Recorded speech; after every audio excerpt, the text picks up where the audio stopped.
you have several stories going on, and so among those in the St. Joseph Valley, there seem to be a couple of origin stories. One of which holds that their arrival to that place was connected with the Ojibwe and Odawa migration from what would have been the St. Lawrence Seaway out east, northeast specifically. And then another group holds that there was a male and a female being that came out of Lake Michigan and took the form of red clay and were accompanied by white dogs.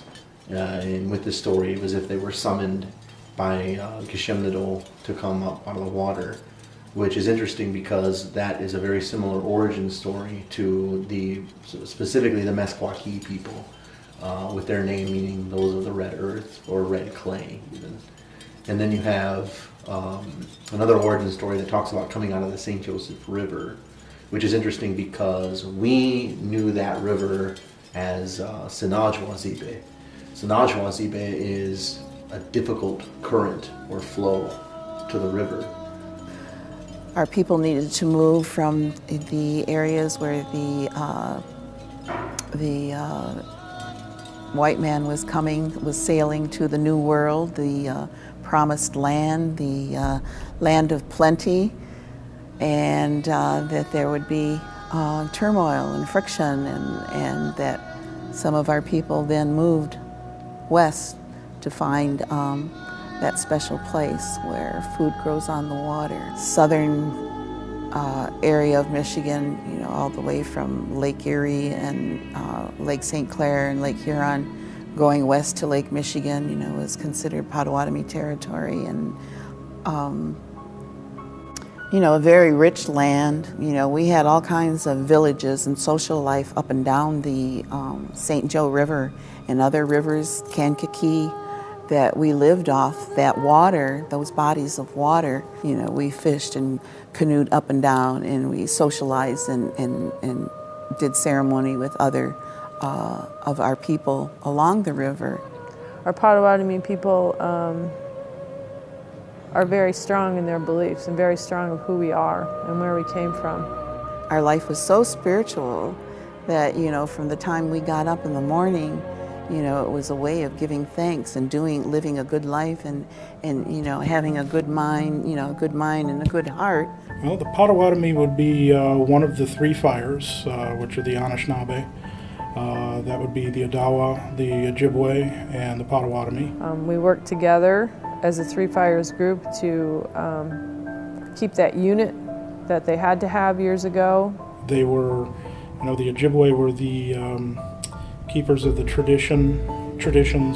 Odawa were the keepers of the trade. The Potawatomi were the keepers of the fire. And fire being important not only for survival, but for spiritual purposes.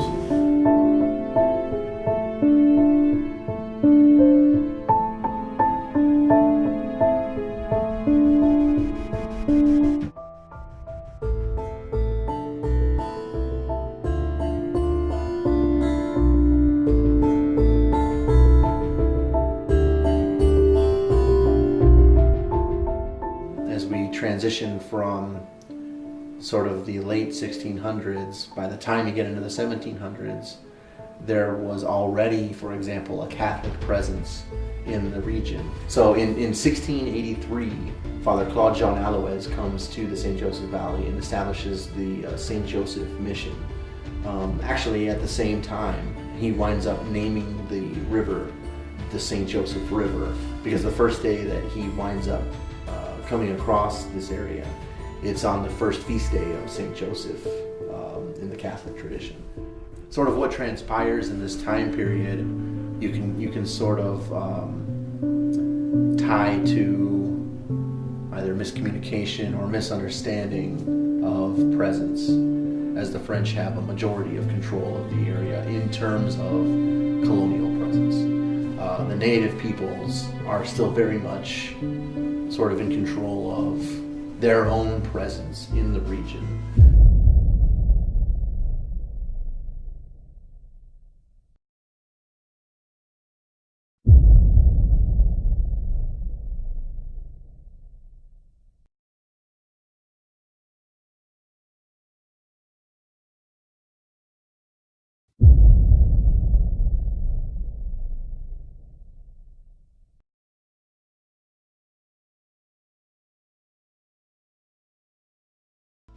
The Potawatomi have different regional groupings, so depending on where you were, sometimes the reaction was different. You have a very decidedly allied presence of Native people in the St. Joseph Valley with the French. And part of this has to do with overall Anishinaabe or Ojibwe, Odawa, and Potawatomi association with the French. But also it has to do with the fact that the British just aren't very concerned with acculturating Anishinaabe culture in the ways that the French were. The British were more about established military presence for the purpose of sort of hegemonic domination. The Potawatomi initially sided with the French, and they were the old trade partners. They were kin. They were family. They had a very tight relationship with them. When the French would, they would trade and interact and create these relationships, and there was a phrase that a historian, Richard White, used that was kind of appropriate called mutually shared misunderstandings, is that both sides would think they understood what the other meant, but they understood it from their perspective. And so it broke down when there were conflicts of war, particularly the 7 Years' War, when the French and the English went at it in the 1750s and 60s, and sometimes called the French and Indian War from the British perspective. And the French were expecting the Indians to just rally to them and fight because that's what the French wanted to do, and the tribes were like, we don't have to respond to you that way, but I'm your father. You have to do what I say. No, it's not really what a father does, especially if our father's getting us killed. You're supposed to give us better trade, and the English now are giving us better trade, and so they're actually better fathers than you. So the misunderstandings would creep in like that.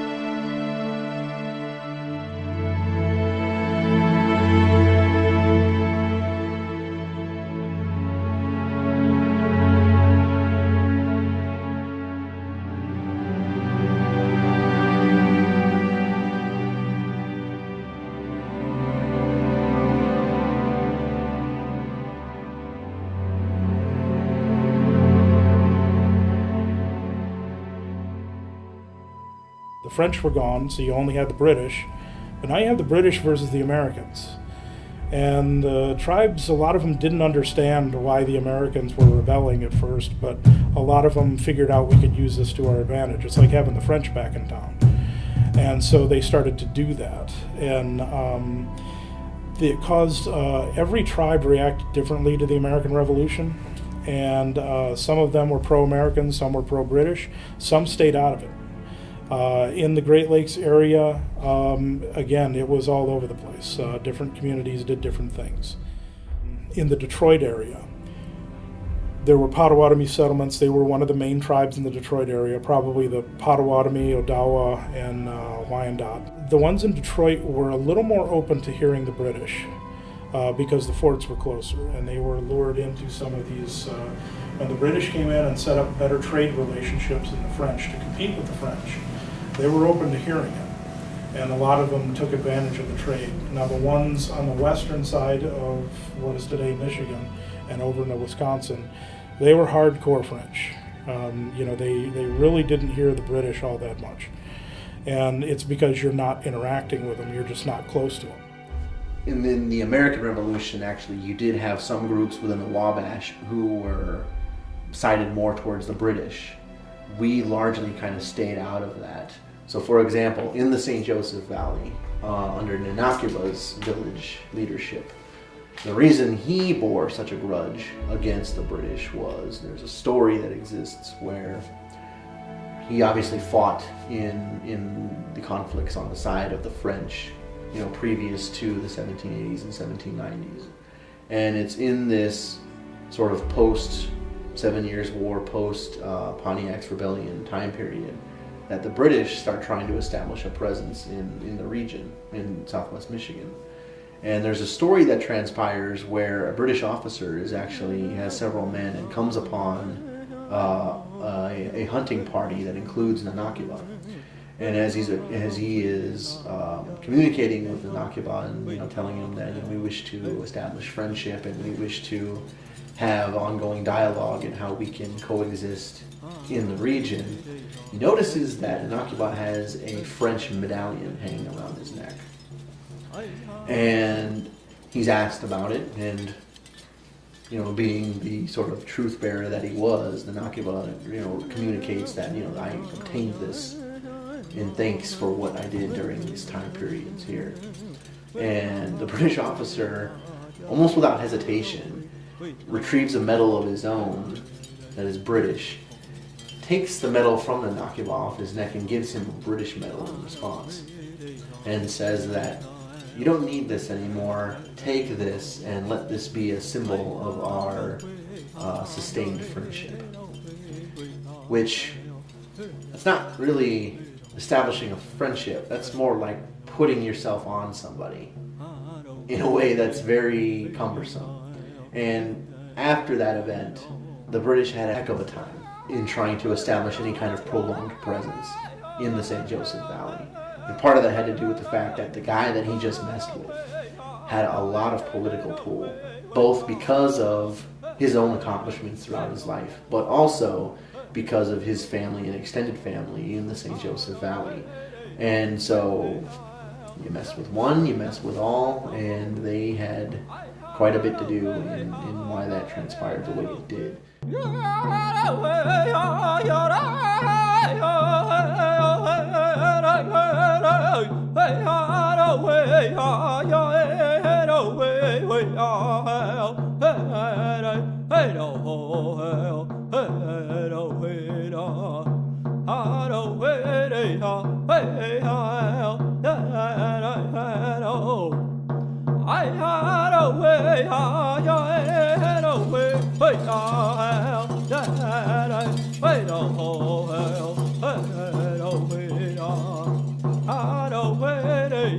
Hey,